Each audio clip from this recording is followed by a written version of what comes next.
Welcome to the Quiet Truth, where lay Catholics wake up to millions of lying, screaming, whispering, conniving, bargaining, threatening, tempting demons, or their digital equivalents. I'm Tom Borak with today's episode, Be Afraid, Be Very Afraid.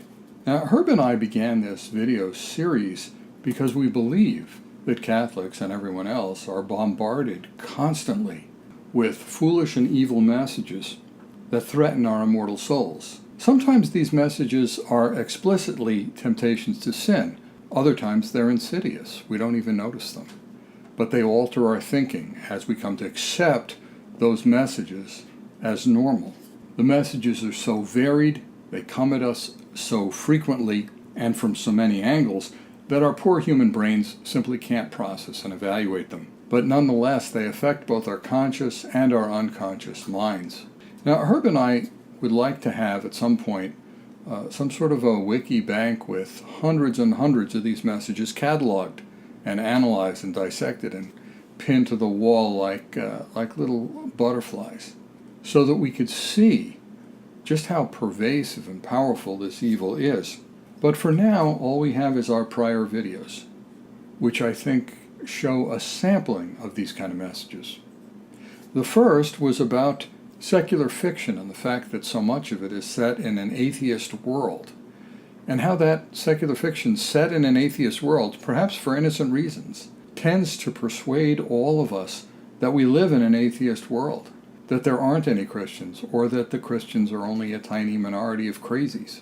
In our second, we took on the Protestant slide, how Protestant and other sects try to simplify and modernize the message of the one true church established by Jesus Christ and entrusted to St. Peter and his successors to push all of us down the slippery slope toward atheism by making it fit a kind of Jetsons kind of view of what religion should be, and how that slide on the part of all of these different churches and sects and individuals and movements tends to affect everyone's mind and tends to push all of us in that direction, weakening the Catholic Church and its message, and pushing us all to atheism.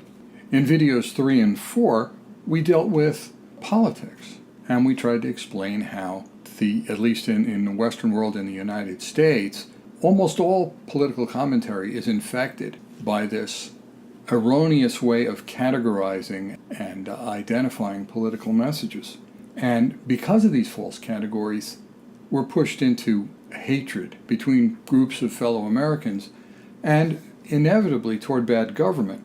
Video number 5 explains how premarital sex, extolled by the culture in every conceivable way, is the worst possible preparation for Catholic marriage. Video number 6 shows how the culture breaks up the extended family in order to make the nuclear family even more vulnerable. In episode 7, we talked about the way the culture tries to make us feel guilty for making essential judgments about foolish, evil, sinful behavior, and how we must at times judge. In episode 8, we explained how, contrary to the culture, there is a clear distinction between the times when one must judge and the times that one probably ought not to judge.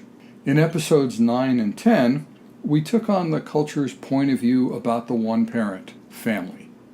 The culture saying that that's just another lifestyle choice, perhaps a brave new choice that's better for the modern world.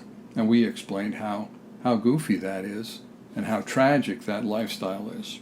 And then in episode 11, we talked about how to prevent the one-parent family by elevating virtue ahead of vice, by seeking God instead of the near occasions of sin. I hope that if you had a chance to look at, several of those previous videos, that you found at least one or two messages of which you may not have been consciously aware before. And you could see how foolish those messages are. And it opens you up to the idea that the culture is sending not a dozen or 2 dozen, but hundreds, maybe thousands of these messages on a regular basis to warp our minds to make us substitute falsity for truth and to substitute an atheism for a God-centered life. When I was in school, the college students tended to be attracted to the Psych 1 course. That was always one of the more attractive courses in college, because people wanted to learn a little bit about their way their own minds worked, especially when you're in that adolescent frame of mind. And the Psych 1 course always had an element about advertising, and the studies that show that people generally don't believe that they're influenced by advertising.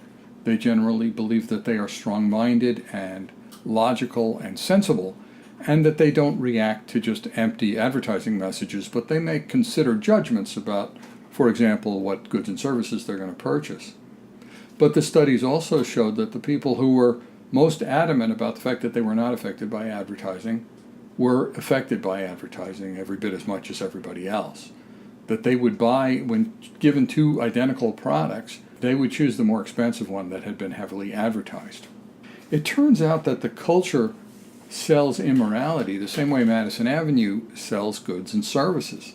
And the messages that sell us immorality come at us in such a slick, pervasive way that they affect our conscious and our unconscious minds, and they have an adverse impact. They certainly have an adverse impact on me. I'm kind of a TV video addict. When I'm working at home, I like to have something on the small screen in the background, keep me company. And a few years ago I was doing that, and I chose this TV series Spartacus on Netflix. And I was watching that, I had it in the background. I had chosen it because I had greatly enjoyed Stanley Kubrick's famous full-length movie Spartacus, starring Kirk Douglas and Gene Simmons, with a host of really fine actors in supporting roles. It was a really uplifting story about a slave who was degraded and treated like an animal, and how he escaped, began to make friends, began to cultivate virtue, and became a great leader. Ultimately, he found that he couldn't do everything that he wanted to get done, and he had to bravely face crucifixion and death. But he was confident, as he did that he had really prevailed, because his wife and his young child were going to be able to live free because of his efforts. Obviously a Christian story. But my wife came in and saw me watching the Spartacus TV show and asked me why I would expose myself to such evil. And initially I was defensive. Well, I'm not really watching it that much, and how bad could it be? But the more I talked, the more I realized that she was absolutely right. That this series was absolutely evil. That the violence it showed was brutal and sadistic and appealed to my worst instincts. And that the sex that it showed was explicit, frequent, and also inappropriately appealing. And finally, that the characters, really the most charismatic of the characters, were amoral, horrible people. And yet they were the ones that the series drew you to. It turned out, by the way, that at the end of the first episode, Spartacus and a little band of people, they sort of break out of the gladiator training arena where they're forced to kill each other.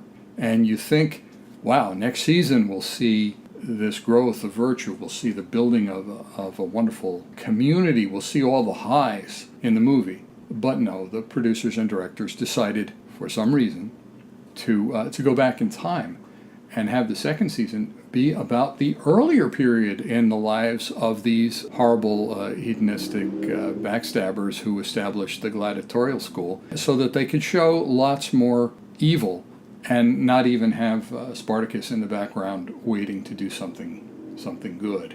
Did it undermine my limited store of virtue? Did it turn me in some way against my God? Years later, I have to admit that it did. Those kinds of things have an effect. How can we protect ourselves from these kinds of messages that are everywhere and that come in, in big gold lettering, and also come in stealthily under the radar when we're not even aware that we're necessarily listening to them? Well, first of all, we can limit our exposure.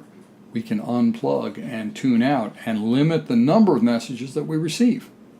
Second, we can analyze some of those incoming messages and pull them apart and figure out, is there a reason to go along with this? Or is this nonsense? Or is this patently evil? That's what we try to do here on The Quiet Truth, and that's what we will continue to do in this series, is pull out those messages, pull them apart, and show what's wrong with them. And then number 3, of course, is to substitute for those kind of messages, quality literature, quality video, quality intellectual content, whatever you have.